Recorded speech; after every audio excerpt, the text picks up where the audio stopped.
Bienvenue dans l'émission Saveurs divines.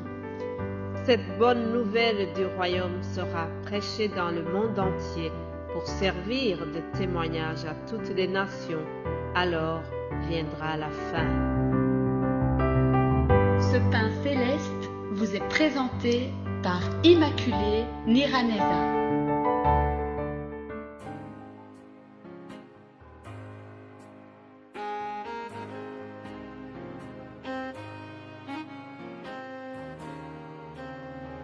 Bienvenue très chers amis, vous tous qui êtes à l'écoute de cette émission Saveurs divines. Que la paix de Christ soit avec vous. Je remercie Dieu qui me donne la santé aujourd'hui. Je remercie Dieu pour votre santé, vous qui m'écoutez à l'instant. Dieu nous fait grâce de commencer ce premier lundi du mois d'octobre. Que toute la gloire revienne à Dieu, lui, créateur du ciel et de la terre. C'est lui qui nous donne la vie. J'espère que vous avez passé un bon week-end. Alors, cette semaine qui commence, nous louons ensemble Dieu qui nous donne de commencer ce mois d'octobre. Vous savez, la vie est un cadeau, chers amis. La vie que nous avons, nous devons remercier le Créateur, celui qui donne la vie. Il y a beaucoup de gens autour de nous, dans les hôpitaux, qui sont malades. Si aujourd'hui tu es en bonne santé, sois reconnaissant et reconnaissante d'être en meilleure santé que ces gens qui sont à l'hôpital. Alléluia. Alors notre Dieu d'aujourd'hui comprend 3 parties. Premièrement, je remercie chaque personne qui nous soutient, chaque personne qui soutient cet appel, ce ministère de Saveurs divines. Merci à vous tous qui priez pour ce ministère. Merci à vous tous qui m'encouragent d'une manière ou d'une autre. Que Dieu vous bénisse abondamment. Je remercie spécialement les serviteurs et les servantes de Dieu qui œuvrent au travers ce ministère de Saveurs divines. Ils se donnent, ils se dévouent, ils prennent leur temps pour vous préparer les études bibliques, des enseignements, des prédications et tout cela bénévolement, tout cela pour la gloire de Dieu, tout cela c'est pour élargir le royaume de Dieu. Nous voulons que le maximum de gens connaissent Jésus-Christ et qu'ils aient la foi, que nous puissions avoir beaucoup de fils et de filles d'Abraham. Cette semaine, nous allons continuer toujours en vous parlant du père des croyants, Abraham. La semaine passée, c'était ce thème-là. J'y reviendrai, mais je voulais d'abord vraiment remercier toute personne qui soutient ce ministère. Deuxièmement, je voudrais aussi partager avec vous une courte étude biblique sur le psaume 65. L'auteur de ce psaume s'appelle David.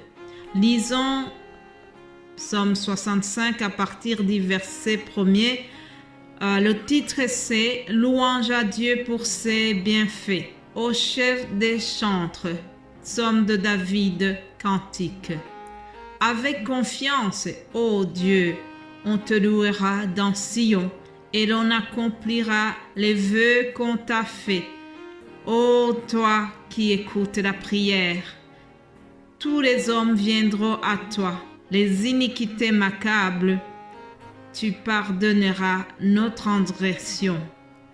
Heureux celui que tu choisis et que tu admets en ta présence pour qu'il habite dans tes parvis. Nous nous rassasierons du bonheur de ta maison, de la sainteté de ton temple. Dans ta bonté, tu nous exauces par des prodiges, Dieu de notre salut, espoir de toutes les extrémités lointaines de la terre et de la mer. Amen. Mes bien-aimés de Dieu qui m'écoutent, comme nous l'avons déjà signalé dans le titre, ce psaume concerne la louange à Dieu. David fait des remerciements à Dieu, fait une louange à Dieu pour ses bienfaits. C'est un psaume plein d'espoir, de confiance et même d'enthousiasme face à la bonté de Dieu. Ce psaume a été composé dans le contexte d'une fête religieuse. Vous savez, les Juifs ont plusieurs fêtes religieuses. Ce psaume a été fait à l'occasion d'une fête. Alors nous voyons que David remercie Dieu pour les bénédictions spirituelles. C'est ce que nous voyons au verset 2 jusqu'au verset 6. Deuxièmement, il remercie pour les bénédictions naturelles entre le verset 7 et 14. Notons ce qu'il dit au verset 2. Lorsqu'il dit « On te louera dans Sion ». Sion, c'est la colline de Jérusalem où Israël adorait l'Éternel, leur Dieu. Mais aussi, c'est d'une manière générale le pays promis à Israël. Sion est souvent cité donc pour souligner cela. Je voudrais souligner surtout le verset 6, lorsque David dit « Dans ta bonté, tu nous exauces par des prodiges, Dieu de notre salut, espoir de toutes les extrémités lointaines de la terre et de la mer. » Alléluia. Chers amis, contrairement à Zeus, Artémis, Dionysos et tous ces dieux païens, l'auteur de ce psaume déclare une chose très importante. Il déclare que l'Éternel n'est pas un Dieu qui est situé dans une petite localité quelconque, mais c'est le Dieu jusqu'aux extrémités de la terre et de la mer. Il est l'espoir de toute la création. Il est l'espoir de tous les hommes du monde entier. Alléluia.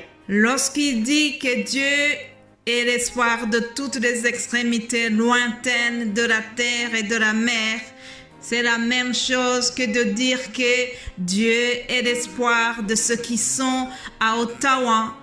Dieu est l'espoir de ceux qui sont à Hamilton, en Australie, à Varsovie. Dieu est l'espoir de ceux qui sont ici en Belgique, à Bruxelles, en Namur, à Charleroi, chez nous. Alléluia. Dieu est l'espoir de tout le monde. Je ne pourrais pas citer tous les pays ni toutes les villes, mais ce que je suis sûre, c'est qu'aujourd'hui, dans l'époque où nous sommes, dans ce siècle, l'être humain a besoin d'une source d'espoir. Oui, tout homme a besoin de l'espoir face à l'angoisse qui est liée à la guerre. Nous avons besoin d'une source d'espoir face à l'inflation. Oui, il y a la hausse des prix partout. On nous dit que le coût de l'énergie augmente. Les ménages doivent payer très cher pour l'électricité. Nous devons payer cher pour nous chauffer. J'apprends que même dans les écoles, certaines écoles s'inquiètent. Ils se demandent si pourront chauffer les écoles. Face à tout cela, nous les croyants, nous les fils et les filles d'Abraham, nous devons puiser l'espoir au Dieu créateur de la terre et de la mer. Alléluia. Au travers de ce message, je prie que Dieu remonte ton espoir. Je prie que Dieu vienne te rassurer si tu avais perdu de l'espoir. Il est le Dieu de toutes les créations. Il est l'espoir de toutes les extrémités lointaines de la terre et de la mer. Que Dieu soit loué, à lui la gloire. Alléluia. Et pour terminer cet audio, je voudrais vous dire que cette semaine, le thème n'a pas changé. Nous continuons à parler sur Abraham, le père de tous les croyants. Nous verrons comment Dieu a changé son nom. Abraham est devenu Abraham. Puis nous verrons comment Dieu lui a demandé de sacrifier son fils unique Isaac. Et tout cela, ça va nous conduire jusqu'à vendredi.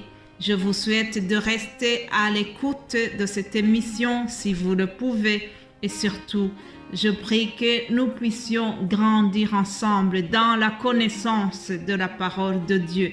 C'est ça mon souhait pour vous et pour moi-même. Soyons ouverts aux Saintes Écritures, soyons à l'écoute du Saint-Esprit et gardons l'espoir quoi qu'il arrive. Je vous souhaite de passer un excellent lundi, une très belle semaine à vous tous. Que Dieu vous bénisse partout où vous êtes. Au nom de Jésus-Christ, j'ai partagé ce message. Amen.